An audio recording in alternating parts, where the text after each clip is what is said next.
In what surely would have been a big box office blockbuster for the summer, you can now see it for free on Amazon Prime. Let's talk about The Tomorrow War.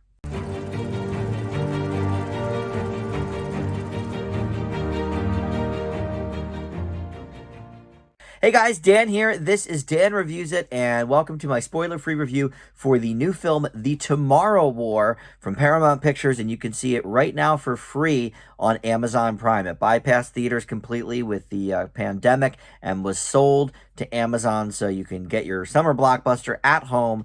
Before we get into this review and the specifics of this film, I do want to encourage you, if you are new to Dan Reviews It, to please think about subscribing down there below. We are right near 800 subs. Would love to have you aboard. And like this video or comment as well. All of that stuff helps my channel out, and I do appreciate it. So let's talk about The Tomorrow War. Chris Pratt stars in this, and this is, I think, probably the highest profile Amazon original movie of all time. Now, it's only an Amazon original movie because they bought the rights to it. I guess Coming to America, sort of same deal, and that was, I believe, Paramount as well.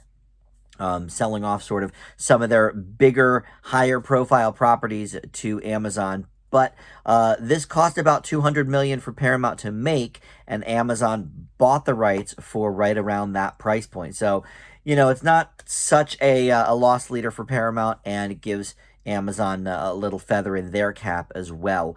And, you know, debuting it July 4th weekend makes total sense because it has a very Independence Day sort of vibe, like a futuristic or time travel version, you could say, of Independence Day. So in this film, Chris Pratt plays a school teacher named Dan, and he is a war veteran, but for now he is just a high school teacher living, you know, a civilian life.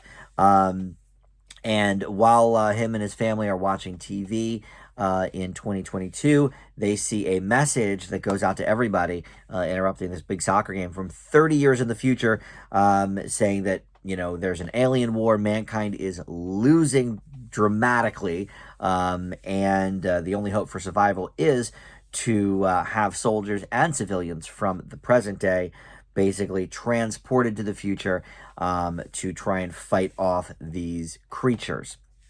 And they have sort of a worldwide draft because, of course, it's not country versus country anymore. It's now the world versus aliens.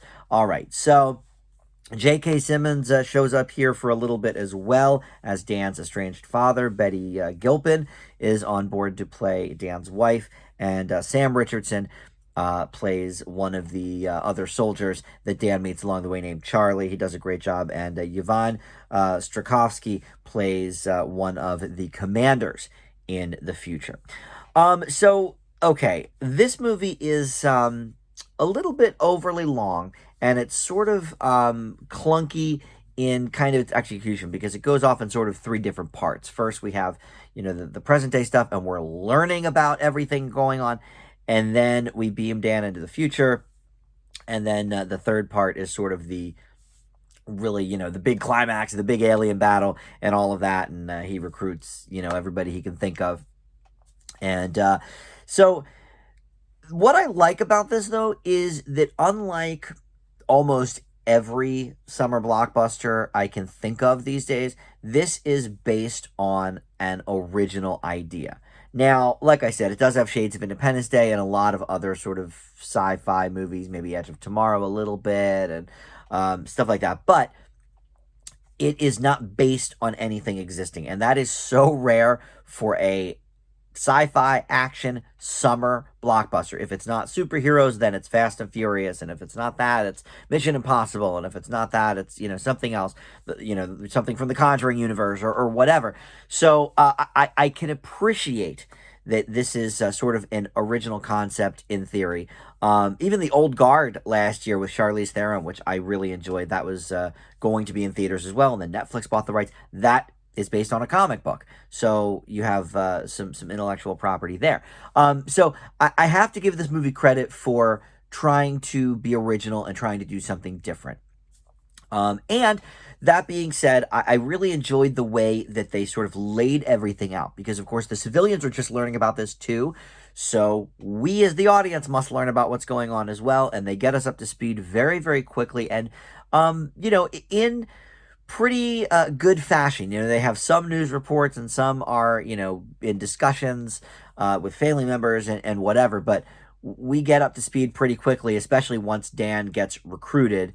They kind of fill him in on everything that they haven't really told the public yet. By the time he gets recruited, it's been a year since they've been doing this war. And apparently, I forget the exact number, but it's like 20% of the people, make it through, and 80% die just on the way.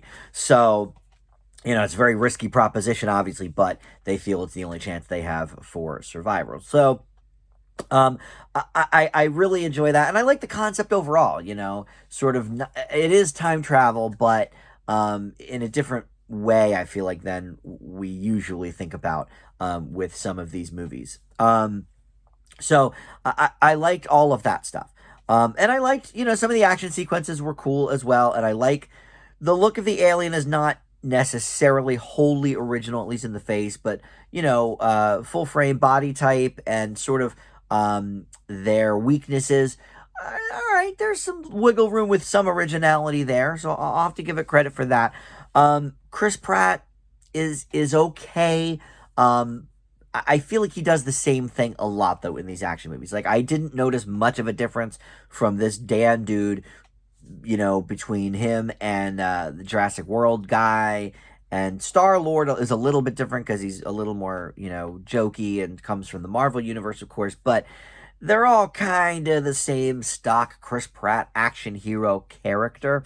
And there's some real emotional scenes here too, especially when he first goes to see his father, and there's some estrangement there. And I'm not positive Chris Pratt has the dramatic chops to pull off some of those more emotional scenes like Will Smith would or Tom Cruise or something like that. So, all right, I am not a huge Chris Pratt fan. I love his Star-Lord, and I like some of the other things he's done. I love Parks and Rec, of course, but that last Jurassic World movie was so bad that it just left kind of a not great taste in my mouth for Chris Pratt, and his facial expressions in this are sort of reminding me of a lot of that. So, okay. However, his buddy, Charlie, is fantastic. I think they have a really nice camaraderie. That's where I would say most of the humor of this movie lies is with Chris Pratt and Sam Richardson sort of, playing off of each other, both being new to this whole thing. So I like that a lot. And a couple of the twists I think are a bit obvious, but it didn't really detract from my enjoyment of the film. So overall, I think for a summer blockbuster, check your brain at the door kind of movie, this is one of the better ones in recent memory. There is a little too much reliance on not great CGI towards the end. But the CGI throughout is mostly pretty good. Now, look, this was not meant to be watched on an iPhone, which is how I watched the first hour of it while I was getting my exercise in, and then I switched to the TV for the last hour of it, which actually is kind of the way to do it because the first hour is a lot more narrative than it is, action oriented. So, all right, maybe I did it okay with that. But overall, look, I think this was actually kind of enjoyable. I know I've thrown a bunch of negatives out there, but I have to give it props for being an original concept, and a concept that I enjoyed as well. I sort of liked what they did with it. And yes, there's some negatives, of course. A movie like this, I don't think is ever going to be up in that A range unless it does something completely unique, and this one doesn't. But for popcorn entertainment, especially since we're watching it for free at our house, right? Although it might have been cooler to see on the big screen with some of the sequences, but I will leave the Tomorrow War with a B. A little bit long, but not much. It's like 2 hours and 14 minutes. But you could only really trim, I think, 5 or 10 minutes off this and still be just fine. I wasn't bored at all watching it, so that's a plus too. So, all right, well, that will do it. Thank you so much for watching, and we'll see you next time. Bye.